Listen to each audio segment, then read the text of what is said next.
Spiritus Sancti. Dominus vobiscum.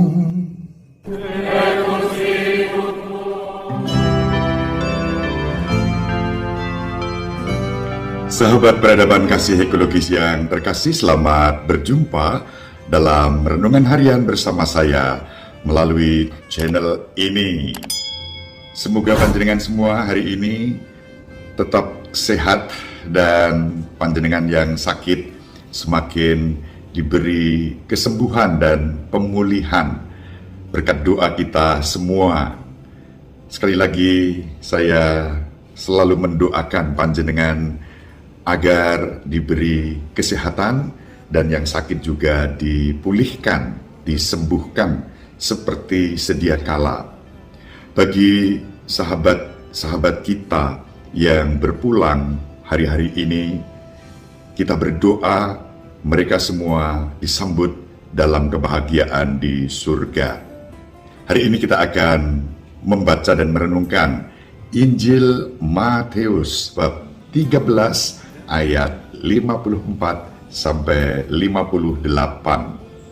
Setelah Yesus menceritakan perumpamaan itu, ia pun pergi dari situ. Setibanya di tempat asalnya, Yesus mengajar orang-orang di situ di rumah ibadat mereka. Maka takjublah mereka dan berkata, "Dari mana diperolehnya hikmat itu dan kuasa untuk mengadakan mujizat itu? Bukankah ia ini anak tukang kayu? Bukankah ibunya bernama Maria dan saudara-saudaranya Yakobus, Yusuf, Simon, dan Yudas? Dan bukankah saudara-saudaranya perempuan semuanya ada bersama kita? Jadi, dari mana diperolehnya semuanya itu?" Lalu mereka kecewa dan menolak Dia. Maka Yesus berkata kepada mereka, "Seorang nabi dihormati di mana-mana kecuali di tempat asalnya sendiri dan di rumahnya."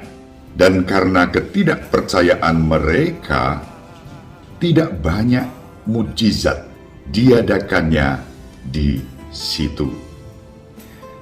Demikianlah sabda Tuhan. Terpujilah Kristus.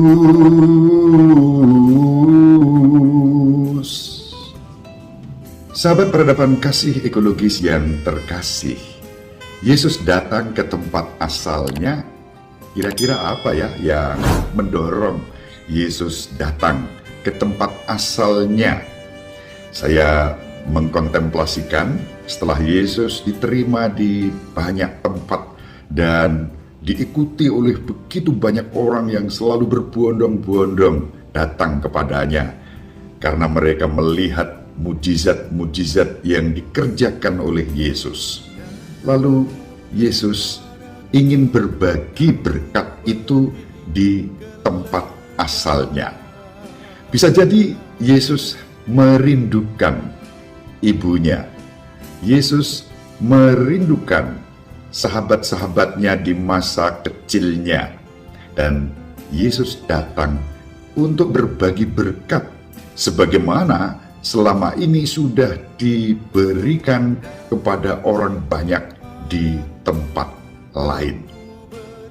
Itu motivasi utama dan pertama yang saya tangkap dan renungkan, yang mendorong mengapa Yesus pulang ke tempat asalnya. Selama ini Yesus sudah mewartakan terang dan kebenaran di banyak tempat. Yesus juga ingin agar terang dan kebenaran itu dimengerti oleh orang-orang sekampungnya. Itulah kiranya juga menjadi salah satu alasan mengapa Yesus pulang kampung. Tetapi apa yang terjadi ketika Yesus datang untuk membawa terang dan kebenaran itu kepada orang-orang di tempat asalnya? Mereka menolak Yesus. Alih-alih menerima Yesus, orang-orang sekampungnya justru menghina Dia. Bayangkan sahabat peradaban kasih ekologis yang terkasih, hati Yesus yang menderita karena ajarannya ditolak di tempat asalnya sendiri. Seperti apa rasanya? Namun, sebagai putra Allah yang maha tinggi, Yesus tidak merespons penolakan itu dengan kebencian, dengan sakit hati, tetapi Yesus tetap mewartakan terang dan kebenaran itu. Yesus sedih karena mereka tidak mengenali panggilan untuk hidup dalam kerajaan Allah yang dibawanya, yang diwartakannya. Karena itulah dikatakan dalam Injil, Yesus tidak melakukan perbuatan-perbuatan besar di antara mereka karena mereka kurang mengimani pewartaannya.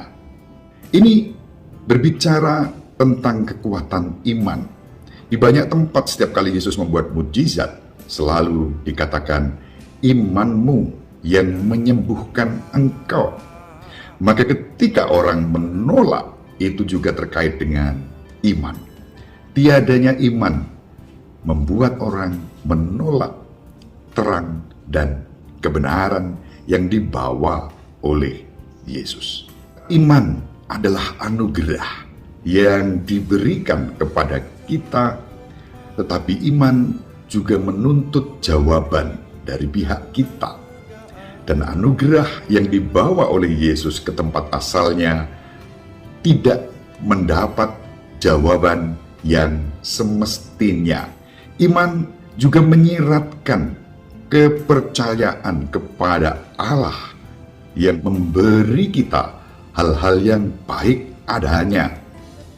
Iman mengizinkan Tuhan untuk melakukan tindakan-tindakan besar yang bermanfaat, yang menyembuhkan luka terdalam dan mengarahkan hidup kita menuju kemerdekaan sejati yang ditandai dengan persatuan antara kita dengan Tuhan melalui kasih karunia yang dihadirkan oleh Kristus sendiri dalam hidup kita. Sahabat peradaban kasih ekologis yang terkasih, marilah di dalam permenungan ini kita mohon kekuatan dan kebijaksanaan dari Tuhan agar senantiasa diberi keteguhan dalam iman dan kerelaan terus membagikan kekayaan iman itu dalam kehidupan kita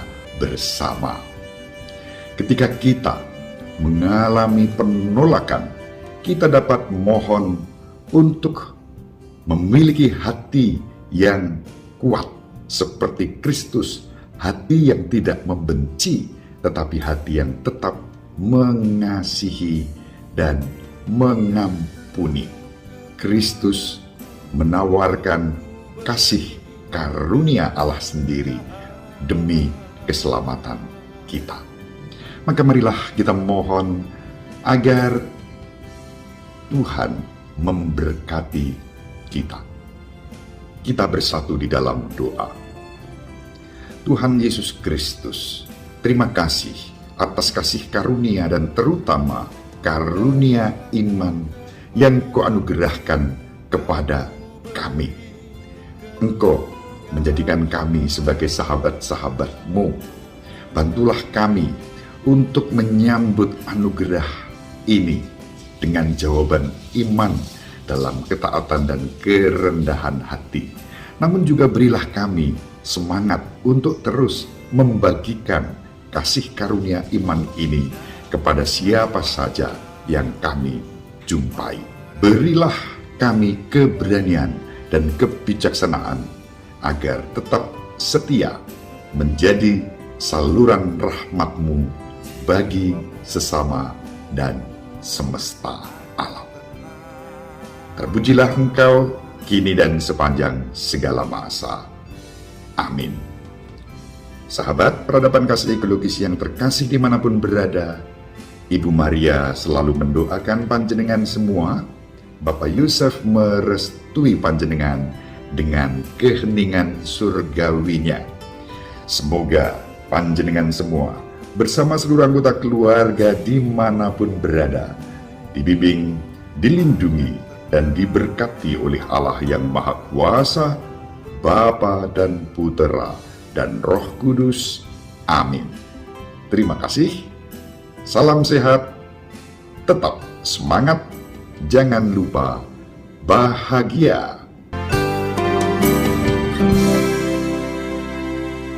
Sahabat peradaban kasih yang terkasih, sampai jumpa pada episode berikutnya. Terima kasih atas kebersamaan kita. Salam peradaban kasih ekologis, berkah dan